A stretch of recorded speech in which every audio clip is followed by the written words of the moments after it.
Hello and welcome again to another Move with the Duck. I'm Dr. Roopa Shah, board certified family physician and a health and wellness coach. As always, with these episodes, just feel free to move, to walk, to stretch, to do anything that kind of makes you feel good during the day as we discuss some mental health issues today. May is Mental Health Awareness Month. This is a national movement. It's dedicated to eradicating the stigma, extending support, and fostering public education while advocating for policies that prioritize the well-being of individuals and families who are affected by mental health.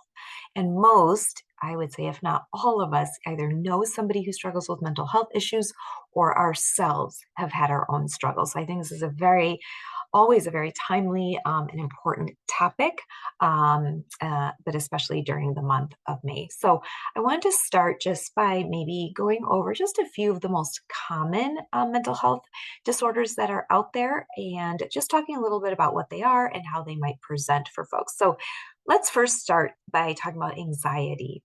So it's normal to have a little bit of anxiety when we worry about things in our lives, but it's not normal when that worry and that anxiety is no longer temporary and it starts to really interfere with daily activities such as our job performance, our schoolwork, our relationships with family, coworkers. There's a few different disorders that actually fall under this bigger umbrella of anxiety disorders. This would include generalized anxiety disorder, GAD, GAD, also includes panic disorder, social anxiety disorder, and then there's various phobia related disorders as well. So let's talk mostly about generalized anxiety disorder because this is the most common form that people have. This usually involves that persistent feeling of anxiety, stress, dread. It just permeates all aspects of someone's life, and it really just interferes with their daily functioning to do the things that they need to do. Some of the symptoms of generalized anxiety disorder are feeling irritable, wound up, feeling on edge, restless, being very easily fatigued, having difficulty concentrating, headaches, muscle aches, stomach aches, unexplained body aches can also be part of this. Kind of those what we call somatic complaints, where the symptoms come out in various physical manifestations. You can have really difficulty controlling your worry, and then of course also having sleep problems, such as difficulty falling asleep or staying asleep. Sometimes people will fall asleep easily, but then wake up in the middle of the night and their brain will just sort of be going, worrying about things that they can't really turn off necessarily. So that is generalized anxiety disorder. Now, some folks with anxiety disorder will also experience panic attacks or panic disorder with their anxiety.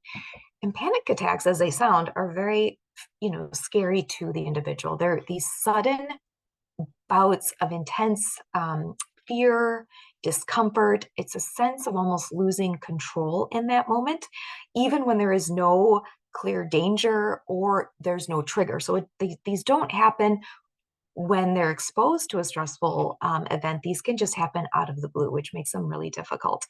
So during a panic attack, somebody might have a pounding or racing heart. They might feel like they're having palpitations. They're sweating generally, feeling trembling, tingling. Some people even get some numbness, maybe around their mouth because they're hyperventilating. You can even have some chest pain with it. People might experience chest pain or chest pressure. And then there's always this overwhelming feeling of dread or doom or feeling like you may die, just generally feeling very much out of control during a panic attack. Social anxiety disorder, I mentioned it earlier, is a form of anxiety disorder that some people have, which basically involves a fear of large crowds of people or being around just a big group of people for fear of being judged or being watched by people. These people can experience kind of similar symptoms. They might get sweating, blushing, trembling, again, pounding, racing heart, stomach aches. They may speak with a very soft voice, or their voice may shake. They have difficulty making eye contact, and being around people that they don't know. So again, they feel very self-conscious and just fear that people might judge them very negatively. And it can really impact their ability to want to go out to be with other people, especially if there's large crowds. And then finally, there's phobias. These also just fall under an anxiety disorder umbrella, like we mentioned. And actually, people don't realize that phobias are the most common type of anxiety disorder that there is. So a phobia is a very intense fear of a specific object or situation. So these people have a very irrational or excessive worry about encountering whatever their feared object or situation is, and they'll take active steps to avoid this feared object or situation that they're extremely fearful of.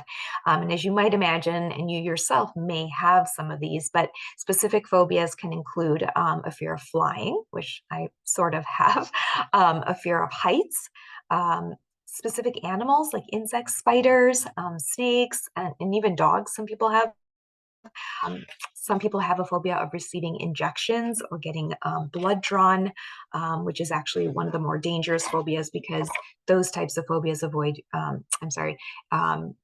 people will avoid going to the doctor, and then they don't get the health care that they need to. So let's switch gears for a minute to depression, another very common mood disorder that many people have or have had in their past. So depression is a mood disorder, and it's that persistent feeling of sadness and a general loss of interest in the things that you have previously found enjoyable. And it can interfere with your eating, your appetite, your sleep, even your memory, focus, and concentration. So there's a few types of depressive disorders, but when we talk about clinical depression, we're referring to major depressive disorder, MDD.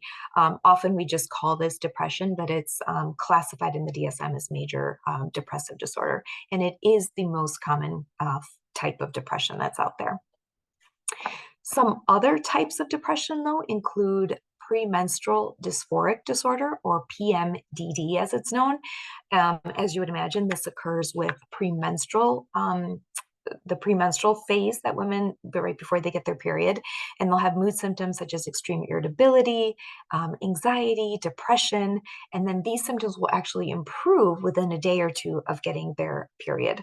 But they can be severe enough to really interfere with life, like going to work, going out, and things like that. There's also, I'm sure you've heard of seasonal affective disorder, or SAD, S-A-D. This is a form of major depressive disorder as well.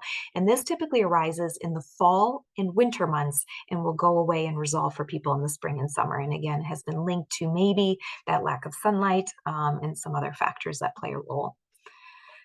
I don't want to forget about postpartum depression, because this is a very common disorder that many women get.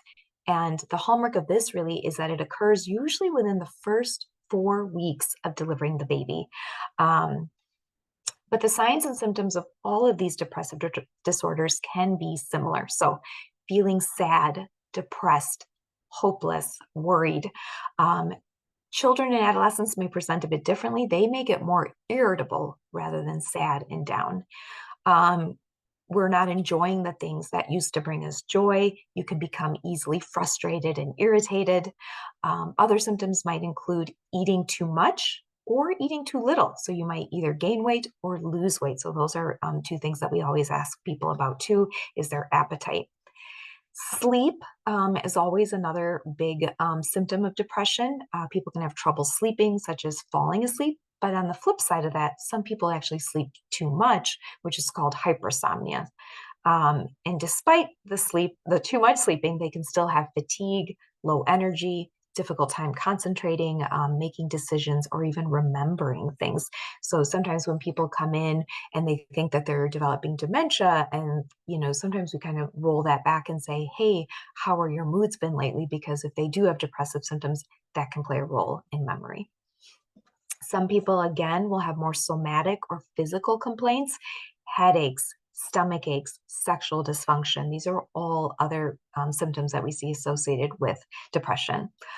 And then, of course, some folks will have thoughts of self-harm or suicidal ideation.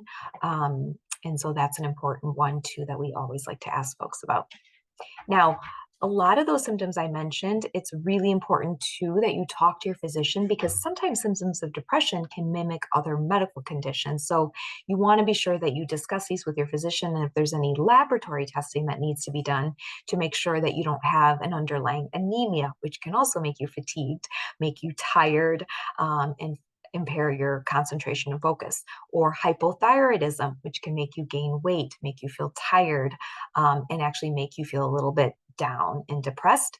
And then also vitamin D deficiency can kind of mimic depression as well. So those are just things that you want to get evaluated for. And then I do want to mention that if someone who's watching this today, or if you know someone who is experiencing suicidal thoughts, you can dial 988 on your side and Crisis Lifeline, and someone is there 24/7 to help you and support you through that time. So that's 988. Let's move on now to attention deficit disorder, or ADD. So I'll kind of use them interchangeably, but ADD, attention deficit disorder, or ADHD, attention deficit with hyperactivity disorder, basically is an ongoing pattern of inattention, hyperactivity, and or impulsivity. The symptoms of ADHD can really impact an individual's daily activities and their relationships. ADHD begins in childhood and can continue into the teen years and on into adulthood. So it is important to make the diagnosis. And sometimes I'll see adults that think they have it, and we just do a look back to see to when they were younger and see if we can see some signs and symptoms of it. So some of the signs of inattention that children, adolescents, and adults can notice are problems organizing tasks and activities, and then time management can be really difficult, or engaging in tasks that require a lot of dedicated, focused attention. People that lose things a lot, keys, wallets, phones, people that can be easily distracted, or just kind of lose focus when there's other little stimuli around. Being forgetful in your daily activities, such as if you have to pay your bills, or if you're in charge of that, keeping your appointments, returning phone calls to people or texts. Those sorts of things are really difficult with people who have this issue with inattention. Now, the signs of hyperactivity and impulsivity are a little bit more easier to see. Some people have restlessness, they have difficulty sitting still, they might be fidgeting, tapping their hands or their feet constantly, squirming in their seat, kids will do. They're really unable to engage in really quiet leisure activities. Sometimes it's really hard for them to just to sit in quiet. They may talk excessively, they may cut you off before you can finish your sentence. And they really have a difficult time just sort of waiting their turn, or jumping in front of you in line, and interrupting others. So these are some of the signs of impulsivity or hyperactivity. So again, there are adults out there that may have ADHD and they don't really know it, but that they've also struggled to stay organized, maybe keep a job long term, or they've always struggled to keep appointments and get tasks finished. They just jump from one thing to the next and back to another. So if this might be you, it is worth getting a full evaluation for this.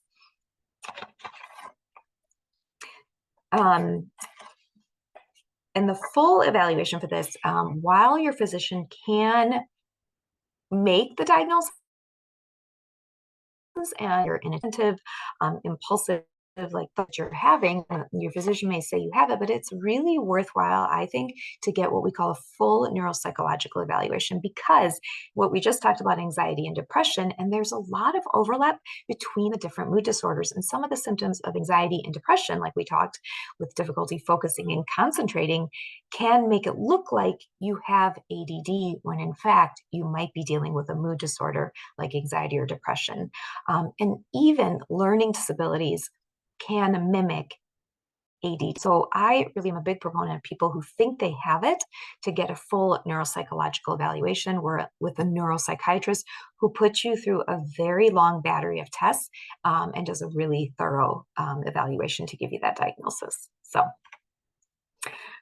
So I kind of want to just finish with just things that we can do for ourselves. Like I mentioned, May is mental health awareness. So I think it's a good time of year for us to focus on what we might want to do for ourselves in the rest of the year. So we all live and work in this really fast-paced environment. We're surrounded by more and more technology and social media. We have a lot more pressure in our family lives, on our jobs, and it's not really surprising that this leaves a lot less time for ourselves and can lead to more stress, anxiety, and depressive thoughts. So I want to talk about a few things that maybe we could all do for ourselves. Some of these are intuitive and we've talked about them before, but I think it's really important to just go over some of these. So first and foremost, I'm a big proponent of exercise. So when you incorporate some form of aerobic exercise into your routine, at least 2 to 3 times a week for a good 20 to 30 minutes, this really does more than just get us moving and get us outside or into the gym. This gives us that surge of dopamine and serotonin. So a lot of the medications we use to treat anxiety and depression are serotonin or dopamine based. And studies have shown that exercise boosts our natural endorphin levels. And that's why, that term runner's high, it's true because we do get a release of those endorphins when we exercise. So you don't have to run, but just some form of exercise is really going to be beneficial for your mental health. Next, sleep. We want to make sure we're getting a good 7 to 9 hours of sleep. And this is actually something a lot of people struggle with, either with quantity or quality of sleep. So I encourage you to talk to your physician if you're not sleeping well. Being chronically sleep deprived, we know, can lead to mental health issues, but it can also make any of those issues worse. So if you have anxiety and depression, not sleeping well is going to exacerbate those symptoms. Same with ADD. When you haven't slept well, you're going to have more issues with focus and concentration and just behavioral regulation the next day. Next, you want to avoid alcohol. And even too much caffeine or any other illicit substances, marijuana included in that. So any chemical depressant is going to exacerbate depressive symptoms, even though in the short term, especially with things like THC, it can feel good. It's still a CNS depressant.